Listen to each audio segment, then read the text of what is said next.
Hi, folks. Steve Urban here, founder and CEO at recruiting and consulting firm Riderflex.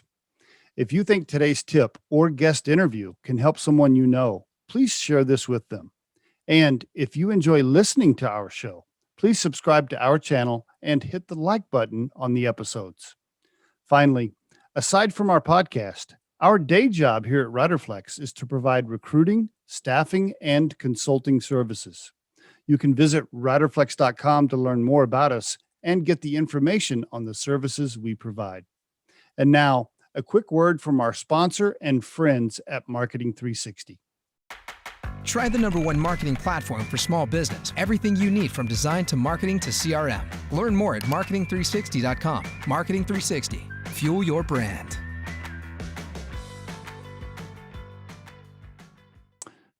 Joe Hodas on the Riderflex podcast. Good morning, Joe. How are you? Good, Steve. How you doing? Doing fine. Thanks for being on the show. Appreciate it. Appreciate you having me.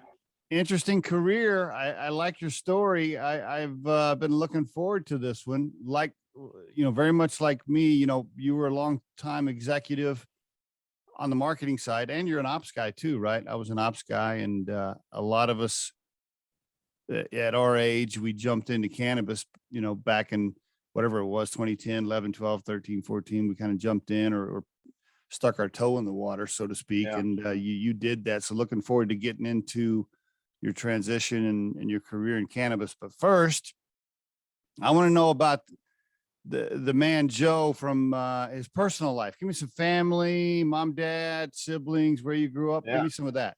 Go for it. Sure. So I grew up mostly in Texas. So I went to high school in Houston, went to the University of Texas at Austin. And when I graduated, I moved immediately to Colorado when I realized I could live someplace that did not have humidity and did not have the politics of Texas. So so that was a no-brainer for me. But was dating my now wife at the time, and so the two of us moved up to Colorado together. Yeah, and subsequently have stayed here for the last many years. I don't even want to give you a number. It's many years. So I've lived here in Colorado more than anywhere else. And definitely. Did you meet her? You meet her in college, your wife?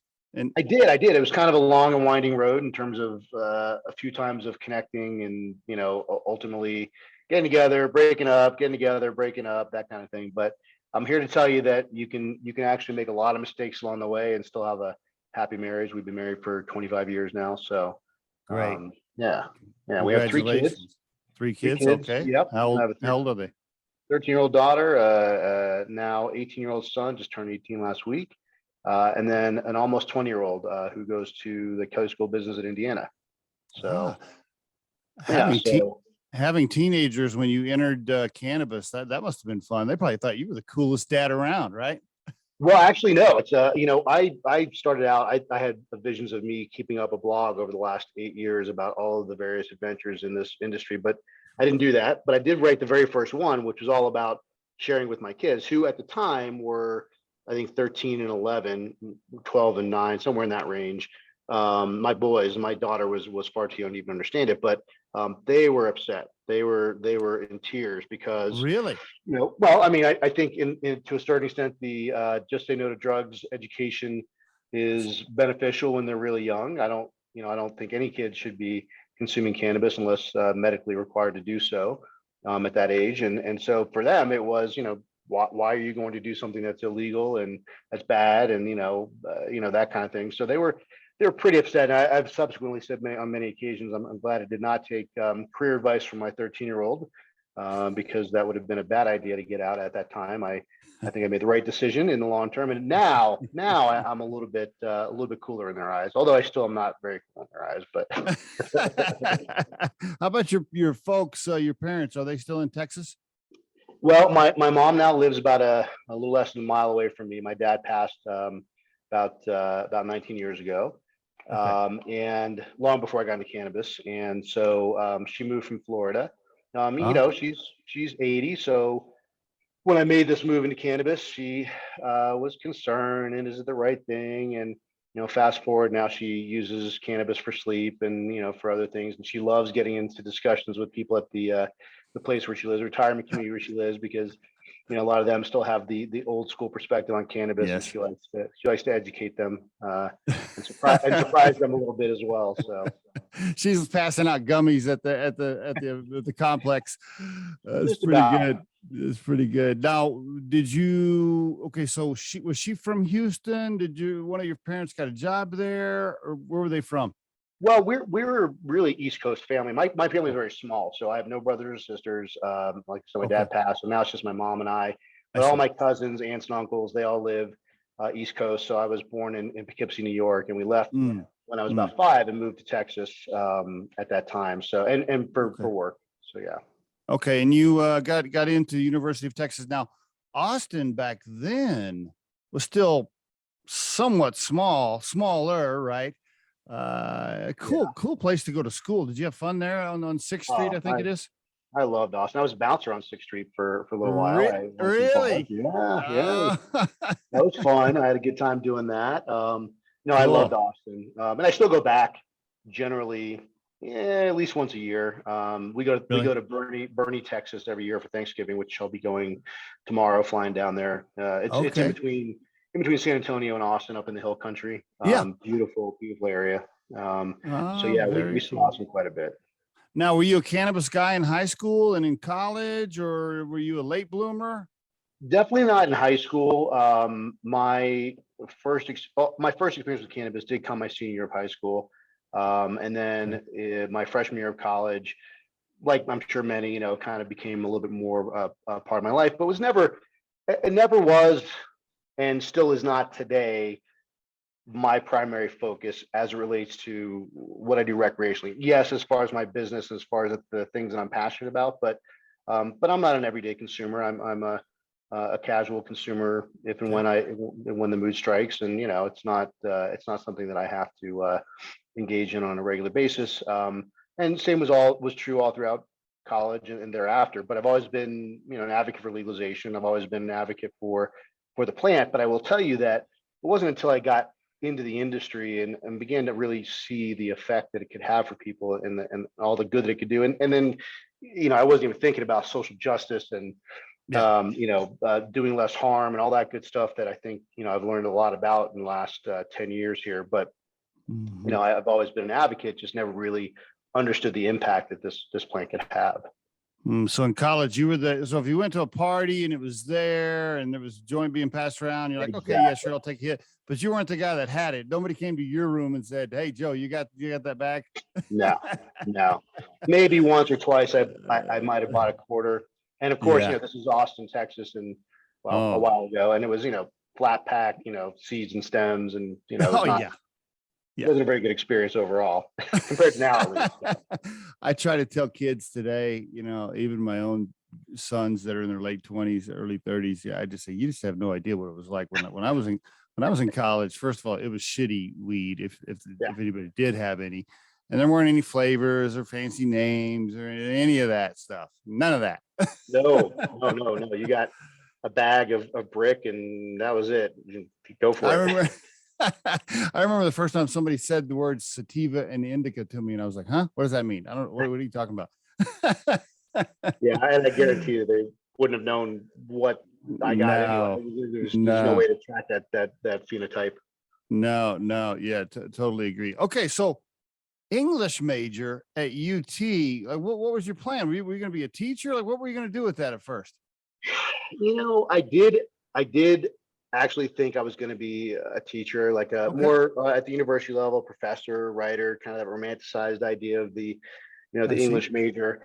And then I went to take the GRE to get into grad school, and I failed it miserably and realized, like, all right, maybe this isn't quite the right thing for me. Now, I got into English because A, I didn't know what I wanted to do. And B, I've always been a good writer, good communicator, which ultimately ended up serving me pretty well for the direction I did go in terms of PR and communications and marketing. But I had no plans at the time. It was just sounded like a good degree, and I enjoyed reading and I enjoyed discussing. So.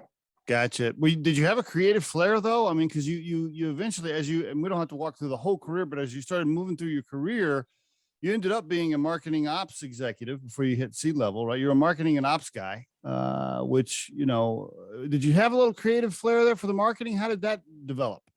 I think my creativity, and I've said this throughout my career, my creativity is more in terms of concepts and ideation. I'm not great with colors. I tell my team all Oh, the time, like, okay. when they're showing me stuff, I'm like, I'm half colorblind anyway, but like, I'm not the guy who's lists, well, that shade could be a little bit lighter and that font's not quite right.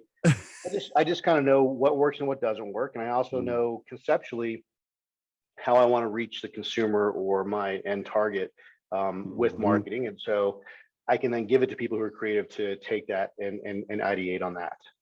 Okay. As you worked through your career, what happened? Were you doing some consulting and you started consulting for cannabis? Like, walk me through that jump over the river there, right in, the first time into cannabis. Go for it. Well, so I was partnered with an ad agency here in Colorado, mid-sized, about 80 employees. And in 2010, a company came to us and said, we need some help with some branding. And this was the very early days of medical marijuana here in Colorado. Okay. And I thought it sounded fascinating. So I took it to my partners and I said, hey, I'd love for us to do this. They said, well, okay, it seems like a small enough project, kind of under the radar. The creative team all wanted to do it. So we ended up doing a lot of the brand work for Dixie Brands, which ultimately became the company that I moved into, but I'll get to that in a second. So this was 2010. We did the logo. We did a bunch of intercepts, which, as you probably know, are when you stand outside of the dispensary and we're asking why you're here today and how to Hmm. use Hmm. cannabis and all that good stuff. Yeah. And that's when the light bulb really went off for me as I began to read through some of that research.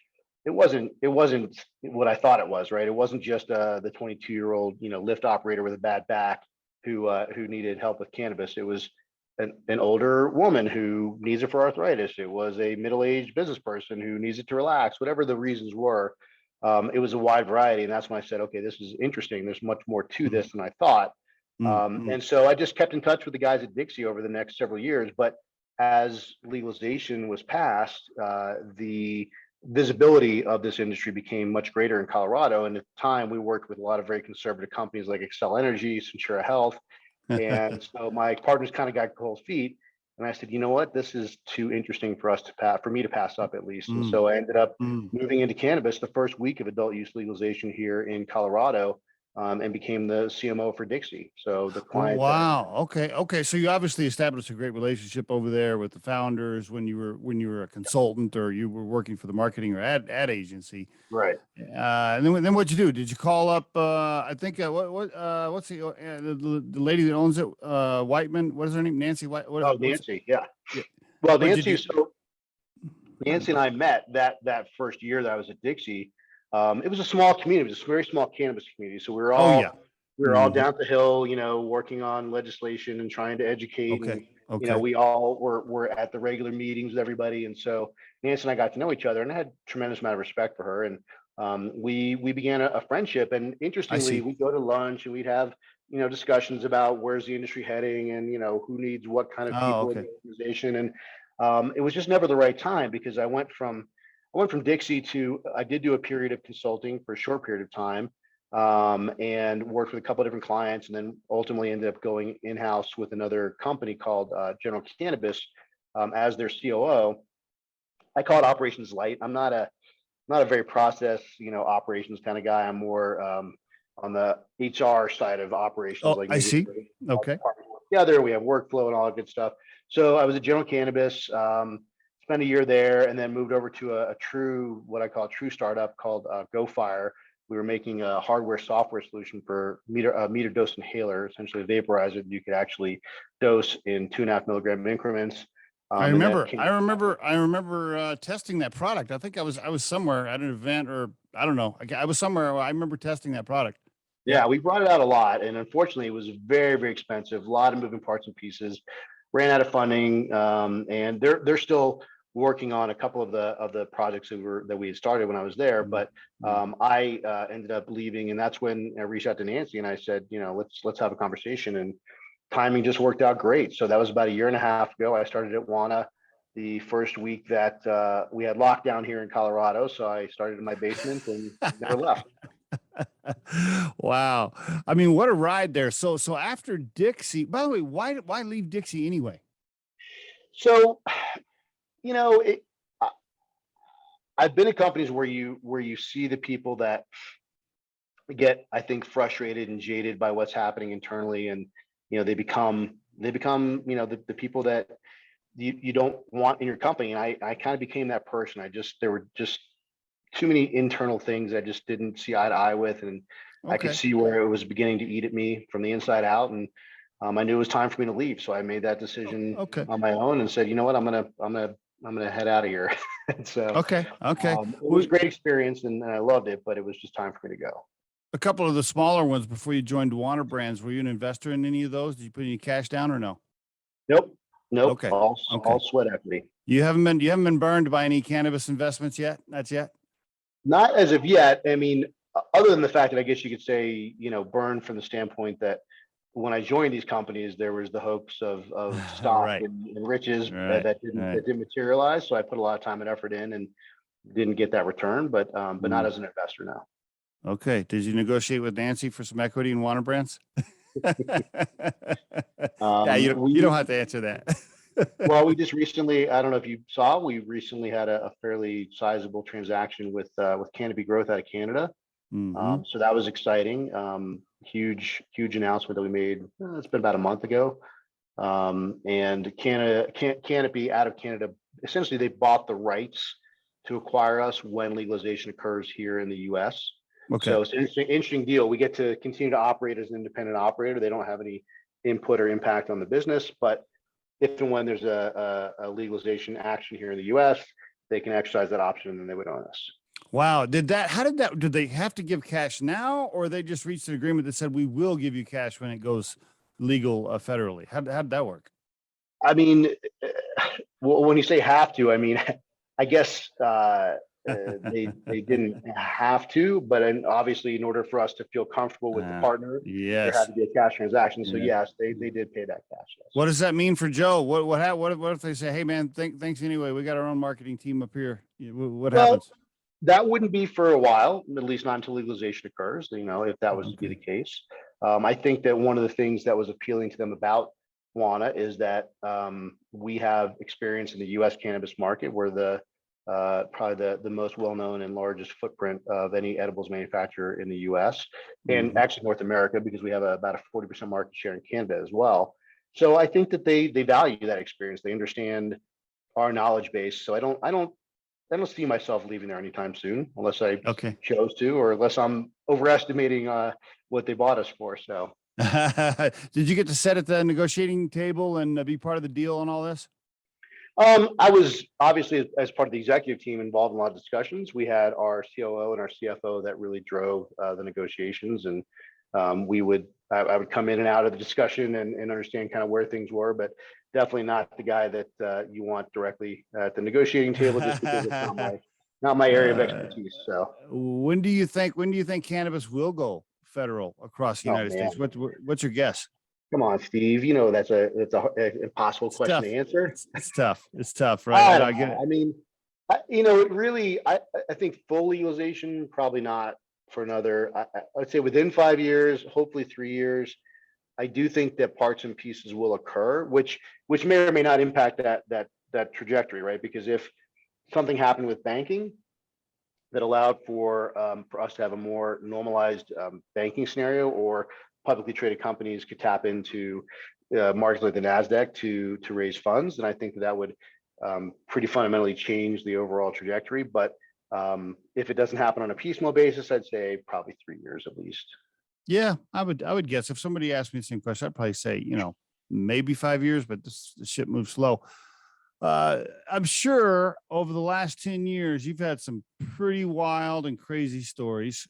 For the listeners that don't know, I mean, when you enter cannabis, especially back when it first started, it's just a completely different world, especially if you came from like a Fortune 500 company like Nike or Coke or Pepsi or something like that. Yeah, You come over to cannabis 8 years ago, and your head pops off your shoulders. You're like, oh, okay, this is a different world. good way to put it. Give me a fun story. Give me what crazy moment where you came home, you told your wife, you're like, holy shit, I don't know if I can do this or not. Well, I can tell you I can tell you a really difficult personal story, and then I can tell you some more of the fun stories. So Okay, go for it. probably about 3 months into my tenure with Dixie, this was at the very beginning of adult use legalization here in Colorado. There was an incident with a person who had killed his wife, Okay. and then claimed that he had eaten edibles and that it made him, have a psychotic break, and edibles were responsible for what had happened. Turned out that this family actually went to school with my kids. It Oh, was at the elementary school my kids go wow. or went, and so Wow. obviously had a very. I didn't know the family, I didn't know them personally, but certainly had a very Mhm, definitive impact, given that I was 3 months into it, right? And so I didn't really mhm. know. I didn't know all the details. Now I think as this went to trial and all that good stuff, I think it became clear that it wasn't edibles that created the situation. But nonetheless, I mean, I certainly paused. I remember calling my CEO at that point and being like, I don't know what to do with this. I don't know how to Yeah. process this. This is really Mm, not what I mm, expected, right? mhm. And but subsequently, that along with a couple of other unfortunate tragedies led to some changes in the regulatory environment, which we supported, and including the move to a 10 milligram per piece Mhm, maximum for products, which became the de facto mhm, serving mhm. size in almost every market subsequent to that. And then on the fun, I guess on the more fun story side, a couple of things. My first, they used to have the Cannabis Cup here in Colorado, and it was at the Denver Merchandise Mart, which is I don't know if you're familiar with that area, but it's Yep, like a yep. big Mhm, mhm. convention center, but big parking lot. Anyway, it was the first year. It was April of 2014, and I had just become the CMO of Dixie, and so we wanted to go big, and we built this double decker well, out of containers. So just getting those containers to stand on each other and having the fire department there to make sure that everything was okay to allow for weight up there and all that was stressing me out. But then we get to the event, and you know what the most genius thing we did at this event, where it was thousands upon thousands of people consuming cannabis and all these Right. companies, and Yeah. smartest thing marketing thing we did, we had water. We had water. It was late April, and it was already hot, and Mm, people were passing out. Like there was a directly from my line of sight. This was when you could do when public consumption wasn't like kind of cramped down on it at that point in time. So there were dab bars. People were dabbing, which I'd never seen before. I'd never seen dabbing before, certainly not in person. And people were passing out, and I was freaking out, like, oh my god. So we ended up getting a ton of water, and that's how we became the most popular booth in the area, was having water. But I would tell you that I also had a conversation with the police officers that were there that were monitoring everything, and I said to uh, him, like, is this like completely insane for you guys? Is this now legal and this is going on? He said, you know what? He said, I would much rather be a police officer at this event than the Great American Beer Festival that I've also worked. He's like, a right. completely different vibe, completely different Yes. level of security needs here versus at a Great American Beer Festival. And So so I was like, true. all right, well, I like that answer. That's good. Yeah, the dabbing, I'm like you, like we're pretty close to the same age, very, very similar age. I'm very much like you. I am a casual social, like, hey, if it's, I don't know, somebody came over, it's a birthday party or it's kind of a special weekend or whatever, it's socially, I'll partake. But dabbing and stuff, I can't. I mean, that's just it's way too powerful for me. I can't do that. I don't know how people do that. Well, it's interesting because I had a bunch of when I was at GoFire, I had a bunch of young guys that worked for me, and that was their primary Yeah. mode of consumption, as it is for many in the sort of 21 to 27 Yes. year old range. Yes. Yes. And they explained to me, like, early days, the way that the diving works, the temperatures people would try and scorch, like get really really hot nail for the concentrate, and the temperature settings really affect the volatility of the cannabis and of the terpenes, et cetera, et cetera.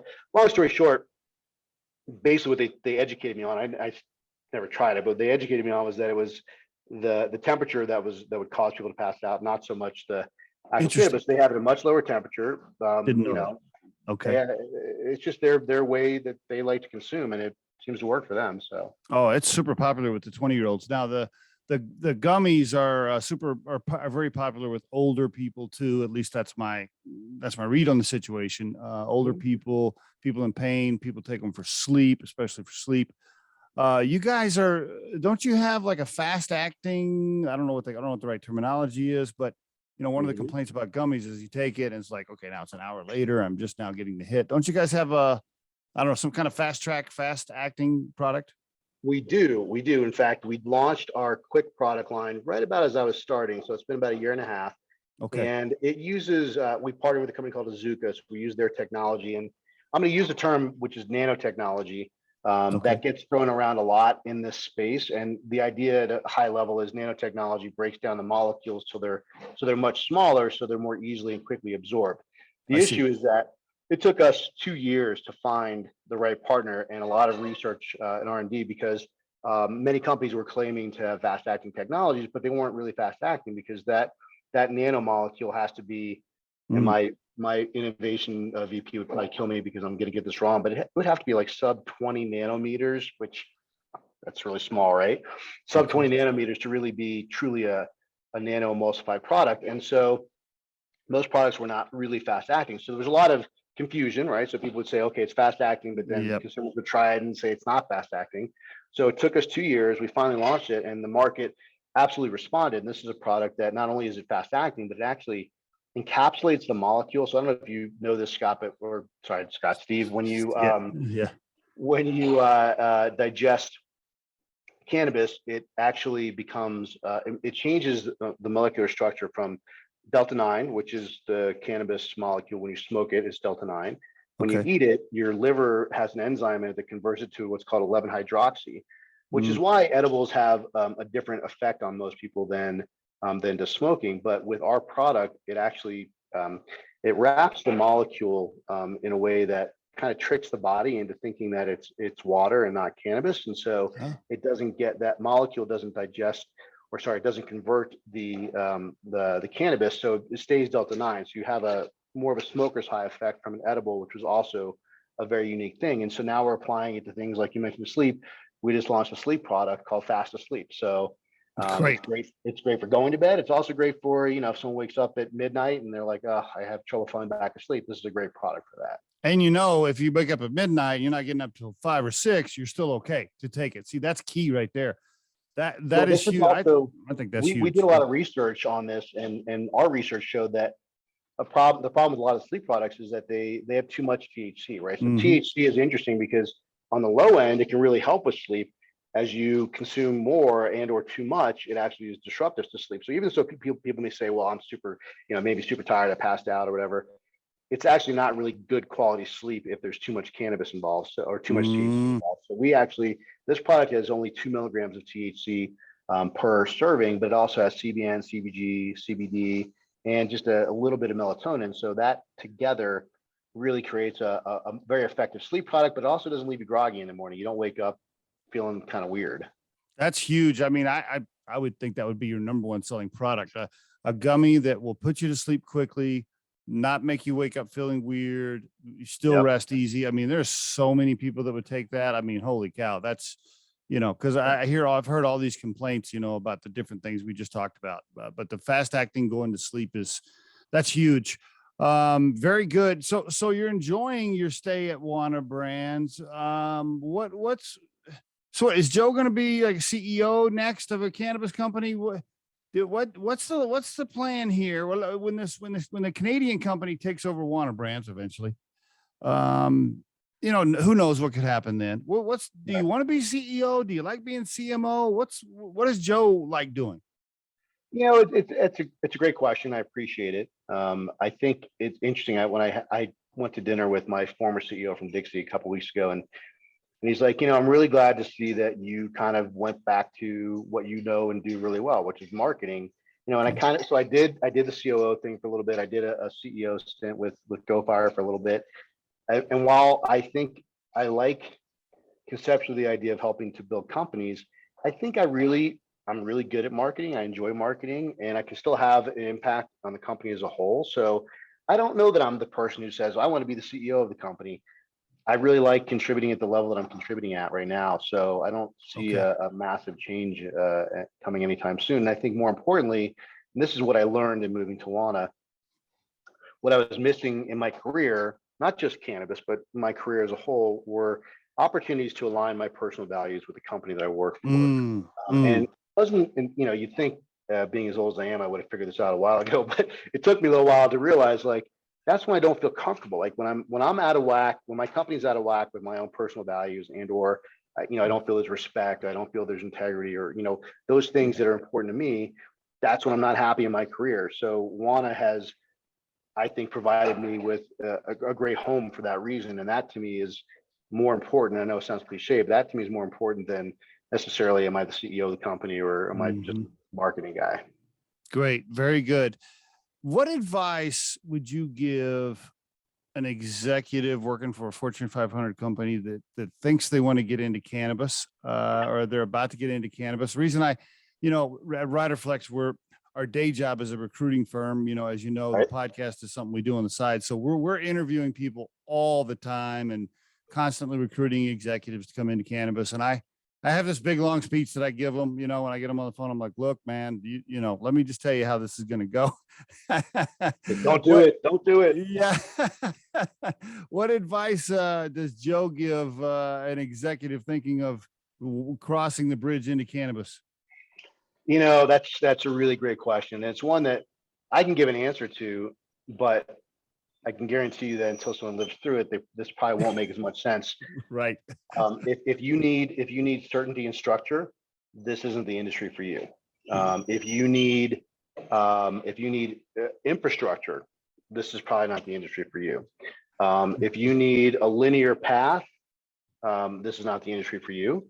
And if you're not able to really be the kind of person that can overcome obstacles, break through walls, keep pushing, then this industry is not right for you. If you have all of those skills, but you also don't have a tolerance for a wide variety of people, I find that in my past history, corporate jobs, you have even if you have a diverse workforce, it's still somewhat homogenous inside of a company. Cannabis is not homogenous. It comes in many shapes and colors and sizes, and you have to have tolerance for that. And I want to pause on that for a second because I think about like some of my friends who, a really close friend who's in commercial real estate and some other people that are in banking and insurance, and I think about them being in this industry and doing what I do, not because I'm skilled at what I do, but more so because I have a disposition that allows me to, I think, be more accepting of people and their quirks. I think about these other buddies of mine. I'm like,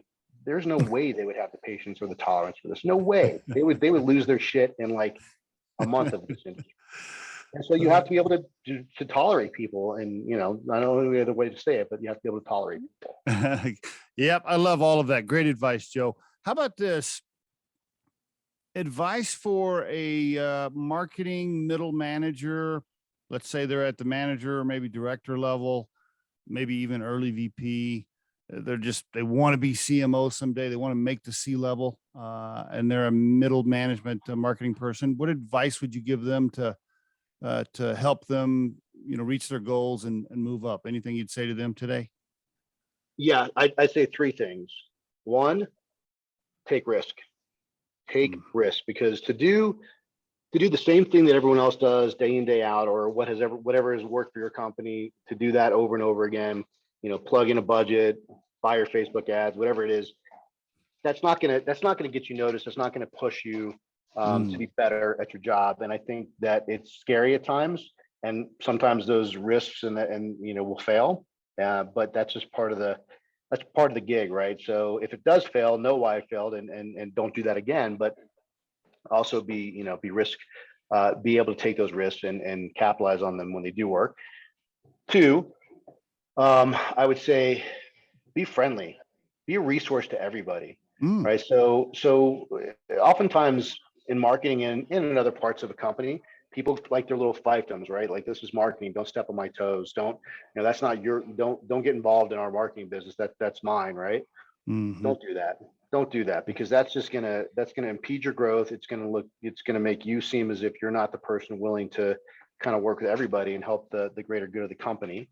So that would be advice point number two. And I think advice point number three is think in terms of the brand, right? Don't just think myopically about a campaign or an execution. Think in terms of the brand as a whole, and does it benefit the brand to do what you're doing, because the brand has to live beyond the creative. It has to be a part of the DNA of the company. So really think about the alignment of everything you're doing. Does it make sense for the brand as a whole? Good advice. Were there ever some times when your wife turned over to you in bed and said, "Joe, what the hell? Can you just go back and get like a regular job?" You know what? Not once. And I'm gonna tell you, she is risk averse. She likes, Really? kind of to be comfortable in the familiarity of things. Yeah. Not once. She never once Oh, told me that, and wow. supported it throughout the entire process. So That's great. kudos to her. That's great. Now, can you smoke on the back porch with your 20-year-old when at Thanksgiving dinner, or no? No, No, I'm no, I don't I don't do no, that. not with the kids. How about, okay. All right. All right. No. Just too weird. Still too kind of, it's just kind of odd, huh? Yeah, a little bit. And particularly, I don't believe in people under the age of 21 consuming unless it's medically required to do so. I know they do. I'm not suggesting that they don't. I Yeah. certainly do, right? But I don't know that I want to promote that or make that a habit for anybody. Yeah. So that's part of it too. So I don't have anybody over the age of 21 yet. I remember the first time I smoked with one of my sons, I don't know, I guess maybe he was 25, 26 or whatever, and he was over. And of course I knew that they were same thing. They were casual, smokers. Maybe they were at a party or whatever. I remember the very first time we smoked together. It was odd for me. It was, I was like, okay, this is weird. Like, I don't know if I can do this or not. And have you since? What's that? And have you since? No, actually that was the only time. Yeah, that was the only Okay. time. And not because I just hasn't come up or whatever, right? It just hadn't been the moment. I guess it'll probably come up again sooner or later. But yeah, I just remember the first time I told my wife, I'm like, I don't know, this is weird. Yeah, yeah, I can get to it. Let me ask you a couple of questions here as we move towards wrap up.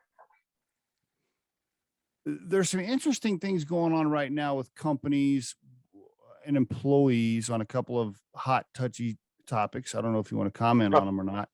There's a lot of interesting things going on right now. Right. I know.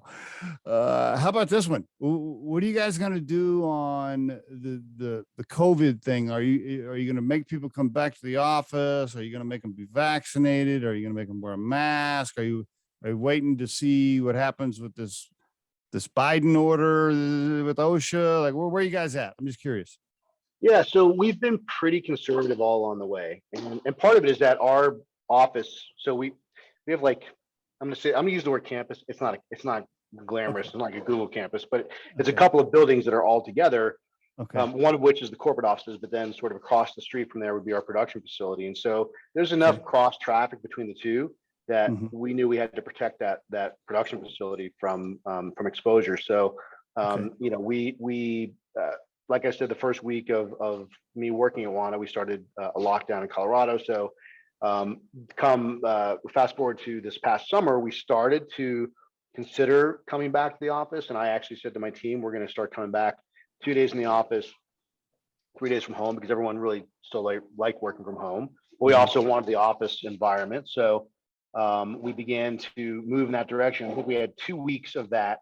And then the whole Delta variant became the hot topic. And so our COO, Dan, was like, I don't think I want people in the office right now. So we moved back away to the work from home plan and haven't left since. And really haven't talked about it a lot in terms of when we might make that move back. I mean, here in Colorado, it continues to be, significant, right? The spikes are parallel to any of the worst periods from 2020. So I wouldn't say we're out of the woods by any means here.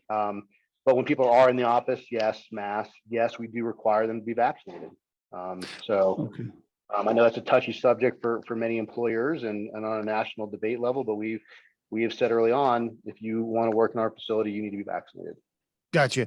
And so right now, if you hired a recruiting firm like Riderflex and we were doing recruiting for you, you would have us tell the candidates like, look, you got to be vaccinated to work there. Correct.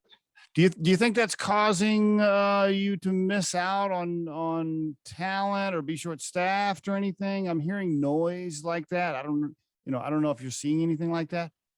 Well, no, it hasn't yet. And I think part of that is that we're not massive. We don't have a ton of turnover, right? So Okay.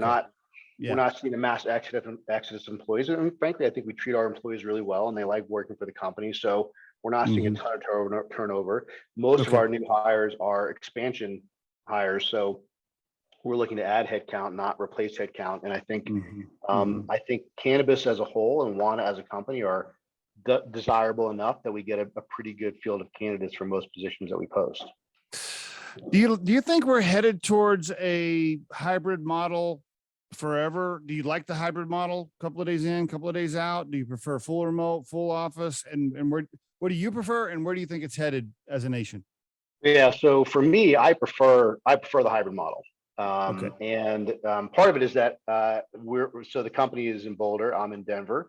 And it's about a 45-minute commute with no traffic. So I kind of like the idea of being able to work from home, maybe 3 days a week. But I also like the commute because I forgot the few times I've done it. I was like, oh, this is when I used to do my phone calls and catch up on things. And, so I did like having that time to myself in the car. But I think for me personally, that hybrid model really is a good Okay. fit. And the marketing side, like I can't, what I was going to say about the future for employment in general is that it really depends upon the role. I think for Right. marketers, there is an energy that we thrive on, a creativity that when we're together, there's just a good energy, right?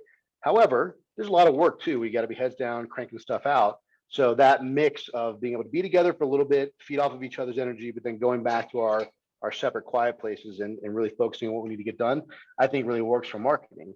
If you're on the production side of things, if you are in a job that requires you to bounce back and forth between departments, I would say it's harder. But I think that most companies, in my estimation, and from what I've read and what I've talked to other people, there will be a hybrid model for most moving forward. Yeah, I think so too. I think that's where it's headed. At Riderflex, we're fully remote primarily because all the recruiters live in different states. But if we all were in Colorado, we might be doing a hybrid model too. I do like that idea, and most CEOs I talk to are headed that direction. Now, we recruit for a few hardcore CEOs where they're like, I want everybody in the building, and I'm like, okay, well, that's kind of old school. I don't know. It really is. Like, when that was one of the realizations we had. We were more productive in 2020, greater sales, huge numbers. I mean, and we were all working remotely. Like, Right. what does that tell you? Right. What does that tell you? Yeah. I always tell people, I'm like, look, if you're worried about Johnny working from home, then Johnny probably shouldn't be working for you. Right. Right. That's exactly right. Like if you have to have your eye on them. Yeah. Yeah, exactly. Okay. Two final questions here. First one is this. You've had a great career, by the way, and congratulations on the successful jump into cannabis, and you're still there. No, right. What's wrong with me? I mean, hey, there's not very many guys like that. I mean, really, so many people try to make the jump, they can't, or they do for a little while, then they go back or whatever. Yeah, you've one of the few. You made the jump early, which took balls and was very risky. You made the jump early, and now you're super successful still there. So congrats. Thank you. Thank you. If you could call the young man coming out of UT and tell him anything at the age of 21, or what would you tell him based on what you've learned so far? I'll go back to something I said earlier already, which was risks. Take risks. I think in my younger years, my risk taking got subsequently better as I got older, but I didn't realize it's not a linear path.